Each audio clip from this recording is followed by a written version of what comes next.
Lalu kalau ditanya mazhabnya Syafi'i apa? Apa mazhabnya Syafi'i?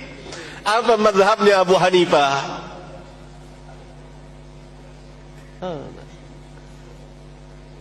Coba penanya nak jawab nih. Mazhabnya Syafi'i apa? Mazhabnya Alkitab wa Sunnah. Semua kembali kepada Alkitab wa Sunnah. Semuanya kembali kepada dalil Alkitab dan Sunnah. Kemudian enggak benar para ulama Syekhul Islam bermazhab. Dari mana ente tahu Syekhul Islam bermazhab? Dari mana? Itu. Syekhul Islam mengatakan ana Hambali, Ibnul Qayyim mengatakan ana Hambali, Ibnul Qayyim yang membahas tentang mazhab, menolak mazhab. Syekhul Islam menyalahi 4 mazhab. Mazhabnya apa Syekhul Islam ketika dia menyalahi 4 mazhab? Contohnya apa? Talak 3. Seluruh mazhab mengatakan kalau seseorang mengatakan saya kepada istrinya, saya talak engkau dengan talak 3, jatuh talak 3. Syekhul Islam bilang enggak, jatuh satu. Menyalahi 4 mazhab, bahkan 5, 6, 7 barangkali. Mazhabnya apa Syekhul Islam? Mazhabnya hadis. Di mana? Di Sahih Muslim. Hadis di Abu Daud, dia pegang hadis, pegang kuat hadis. Dia kembali. Itu yang kedua. Yang ketiga, mazhab itu kalaupun ada, itu bukan buat orang awam, tapi buat ahli ilmu. Karena dia beristidlal. Mampukah orang awam beristidlal? Enggak mampu. Mampukah orang awam berijtihad?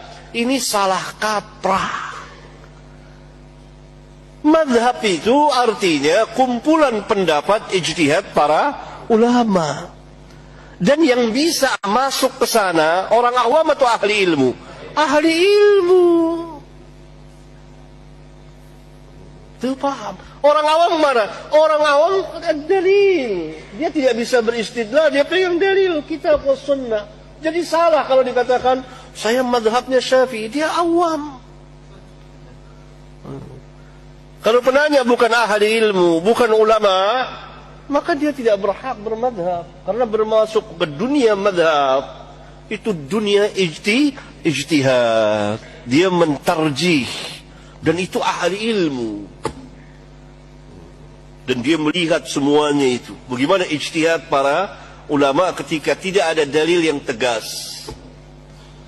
Dan dia bisa melihat, ini ulama ini berijtihad padahal ada dalil, berarti dalil itu tidak sampai kepada ulama itu.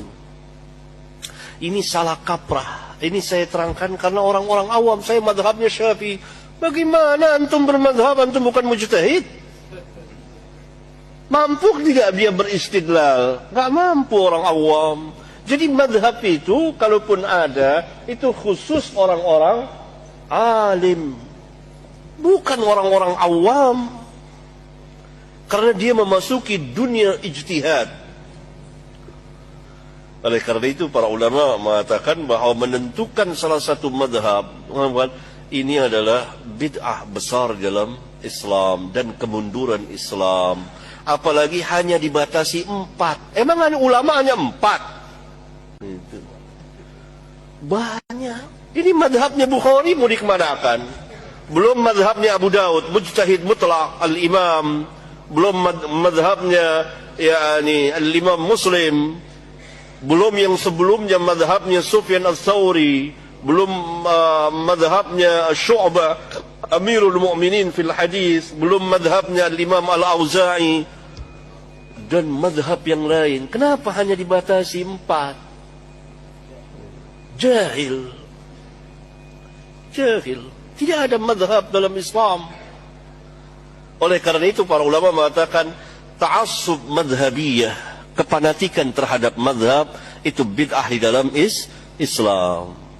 Tetapi kita melihat seluruh para ulama, kita menimba ilmu dari mereka, dari kitab-kitab mereka.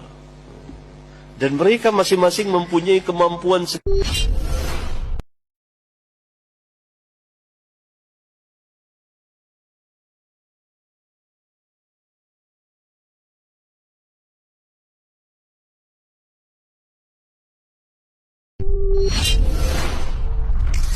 Ah.